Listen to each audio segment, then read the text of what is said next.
Ukraine যুদ্ধ ঘিরে America Russia টানাপোড়েনের মধ্যেই মস্কোয় গিয়ে ভ্লাদিমির পুতিনের সঙ্গে বৈঠক করলেন ডোনাল্ড ট্রাম্পের বিশেষ দূত স্টিভ উইটকফ।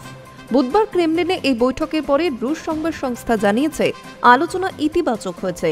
3 ঘণ্টার এই বৈঠকে পুতিনের সহকারী ইউরি উশাকোভও হাজির ছিলেন বলে ক্রেমলিনের তরফে এক বিবৃতিতে জানানো হয়েছে। গত 31শে জুলাই ভারত এবং রাশিয়ার অর্থনীতিকে মৃত বলে কটাক্ষ করেছিলেন ট্রাম্প। তিনি বলেন, ভারত রাশিয়ার সঙ্গে কী বোঝাপড়া করছে তা নিয়ে আমি ভাবিত নই।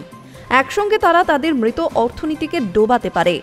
ট্রাম্পের ওই মন্তব্যের পরেই প্রাক্তন রুশ প্রেসিডেন্ট তথা সে দেশের জাতীয় নিরাপত্তা পরিষদের ডেপুটি চেয়ারম্যান দিমিত্রি মেদভেদেভ আমেরিকাকে নিশানা করে বলছিলেন, যাদের মৃত বলা হচ্ছে তাদের ডেড হ্যান্ড থেকে আসন্ন বিপদকে উপেক্ষা করা সহজ হবে না।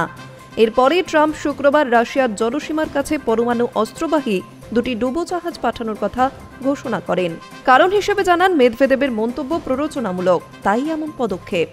প্রসঙ্গত, ডেড হ্যান্ড এমন একটি স্বয়ংক্রিয় পরমাণু প্রত্যাঘাতের পদ্ধতি যা 80-এর দশকে সোভিয়েত ইউনিয়নের জমানায় গড়ে তোলা হয়েছিল। এর মূল উদ্দেশ্য ছিল, যদি আমেরিকা বা অন্য কোনো পরমাণু শক্তিধর প্রতিপক্ষ প্রথম আঘাতে সোভিয়েত নেতৃত্ব এবং কমান্ড অ্যান্ড কন্ট্রোল ধ্বংস করে দেয়, তবু স্বয়ংক্রিয়ভাবেই চূড়ান্ত প্রতিশোধমূলক প্রত্যাঘাত করতে পারবে মস্কোর পরমাণু ক্ষেপণাস্ত্র। মস্কো ওয়াশিংটন সংঘাতের এই আবহে ট্রাম্পের বিশেষ দূতের মস্কো সফর এবং পুতিনের সঙ্গে বৈঠক উত্তেজনা প্রশমনের অনুঘটক হবে বলেই মনে করা হচ্ছে। Hi news network.